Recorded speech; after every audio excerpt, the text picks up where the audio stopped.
Hey, it's Kaylin, and it is the last day of July, and so I'm doing my July wrap up. I read 3 books this month, which isn't very much, but oh well. So hopefully next month I will be able to read a bit more. To be fair, I did read most of one book that I am still finishing. And if you watched my DNF video, it is actually the book I am thinking of not finishing. But actually, I thought about it and I have about 79, 80 pages left of it, so I'll probably just finish it. But this is a whole nother tangent, but it kind of got me to think more along the lines of being okay with DNFing a book if I want to. And I got some really good comments on my last video, by the way, about DNFing or not DNFing books. And I think most people are of the consensus that if you're not into a book, even if it's not speaking to you, you're not enjoying it, it's fine to give it up. There are plenty of books out there that you probably want to read anyway. So why waste your time on the one book? And life is too short. So anyway, I have 3 books that I read, so I will talk about those briefly. And here they are. So the first book I have is The Fact of a Body, and this is by Alexandria Marzano-Lesnevich. And she was a law student who was very anti-death penalty when she was young. And she went to do, I believe it was an internship for the summer in somewhere in Louisiana. I think it was the state. I'm already forgetting some of this book, but yes, Louisiana. And she worked for a firm that defended criminals on death row and tried to get them off of death row. And so she was very for that. She was very staunchly anti-death penalty, basically, since she was a child. And so she is introduced in a video to this criminal who is accused of murdering a young child, and he is suspected of child molestation and all these horrible things. But she finds herself immediately beginning to feel that she wants him to die. She wants him to be on death row and to be executed.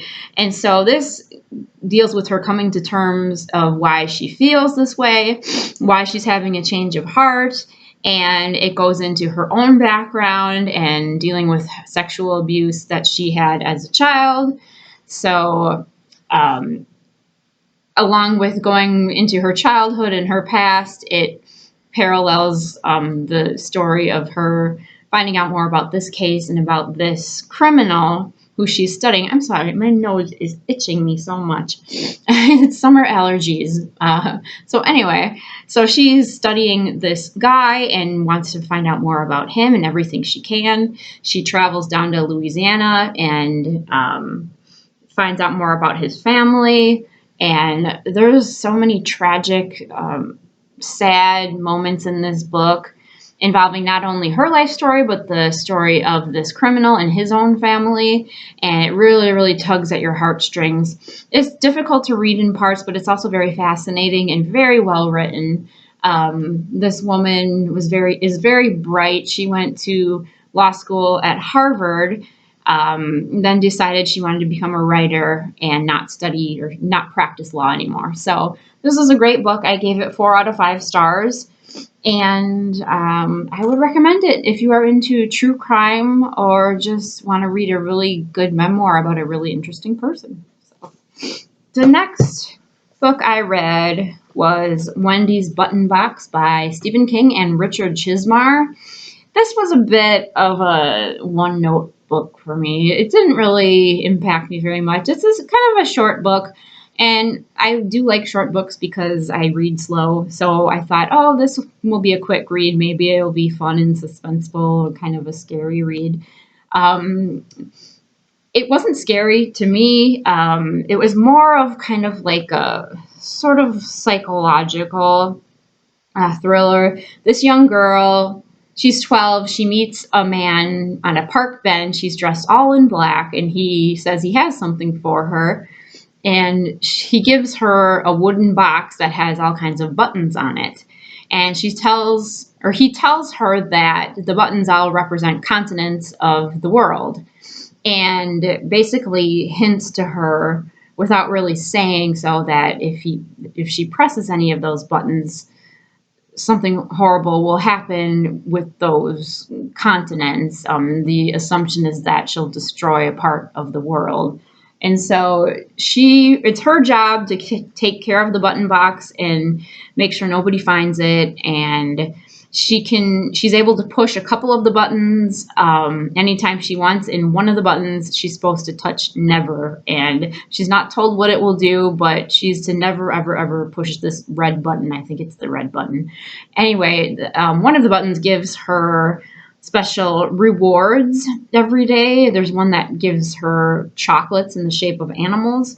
And the chocolates are like the most delicious thing she's ever had, but they fill her up for the rest of the day. And she's kind of a more heavyset girl when she's younger. And eating these chocolates, like one chocolate every day, begins to make her exercise more and run, and she gets very fit, and she doesn't overeat, and she becomes kind of an all-star student, and it just kind of makes her this really accomplished teenage girl, and she gets prettier, and she gets attention from boys, and it's basically so this button that she pushes is causing her to become this star person, but at the same time, she is tormented by what the rest of the buttons do and what they are capable of. And anyway, it kind of builds, and I was curious about where it would go, but it doesn't really, I don't think it really, the payoff is not very exciting, and I'm not going to give you any of it or anything like that, but I was kind of expecting a little bit more, and I was a little bit disappointed. So at least it was a short book, though, so I didn't have to waste too much time with it. The writing wasn't bad. It read kind of like a young adult novel, but I don't know if it was intended to be that way. There were a few stock characters in it that kind of made me think they were just put in there to advance the plot. There's a boy character who's a big bully. He's very cruel and basically harasses her a lot, and there's nothing good about him, and so he's very kind of one-sided character. The character herself, she's a bit more interesting and well-developed, but the story overall just kind of, it didn't really amount to that much for me, so I think I gave it 3 out of 5 stars. And the last book I read was very good. It was called Long Way Down by Jason Reynolds. And this book I've seen quite a bit on BookTube. It is in verse form, like a poem. So it's a very quick read. It basically involves just a day in the life of a young teenage boy who has just recently experienced the death of his brother, and his brother was shot by another boy, and him and his brother are black, and the story is about gangs and initiations, and so I thought it was about police shooting brutality, but it really isn't. It's about the culture of some African Americans and how they get involved in gangs, and there's a cycle and rules involved where you don't snitch on people, you never cry when something bad happens, and you get revenge on someone who has died. So to make that more specific, the rules of the neighborhood that he lives in: crying, don't, no matter what. That's rule number 1. Number 2, snitching, don't, no matter what. And 3, revenge, do, no matter what. So you take revenge against people who have hurt someone you love or killed someone. And so with this story, he talks a lot about people in his neighborhood and There's a lot of death that he's experienced from family members and friends, and it's basically this cycle that goes over and over and over again. Well, after his brother gets killed, he finds himself, he knows where his brother keeps his gun, and he takes his gun out, having never held a gun in his life. He's a little 15-year-old kid, and actually he might be 15 or 17, I'm not sure. But he is in an elevator going down on his way to walk over to the apartment complex where this boy, or this older guy, he believes killed his brother. He's going to confront him, and he's planning to kill him. So on the way down in the elevator, there are only 60 seconds that take place in this book, from the time he gets onto the elevator and the time that he gets to the bottom floor. And on the way down, he meets several different characters. And along the way, he's saying, I know this sounds like a bizarre story, but I swear to you it's true. And everything in it that I said happened really happened.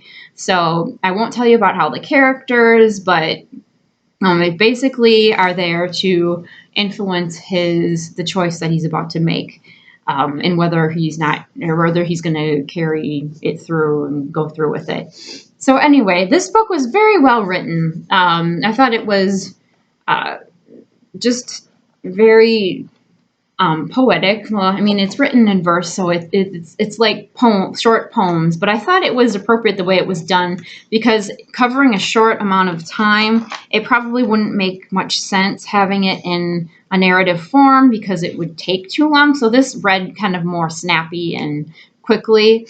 And the writer, I think he's written a number of other books in verse, but I'm really not familiar with, but I'd like to check out some more of his things. And this was kind of a subject I hadn't really read about much before. So it was interesting to kind of get a perspective of life in a Black neighborhood for other Black kids, and what they have to struggle with, and with gangs and initiations and things like that, and just loss in family. And so that was an interesting book, and it's won a number of awards. The Newbery Honor Book, the Pritz Award for Excellence in Young Adult Literature, the Walter Dean Myers Award for Outstanding Children's Literature, and Coretta Scott King Nonviolent Social Change Award, which I wasn't aware existed. So anyway, I love the cover of this book too. It's very striking. I had wanted to read it for a while, and I picked it up and I read it in a couple of days. You could read it in one sitting if you're not like me and you read fast. But anyway, that is the last book that I read. I am working on a book called The Girl in Alfred Hitchcock's Shower, which I mentioned in the previous video.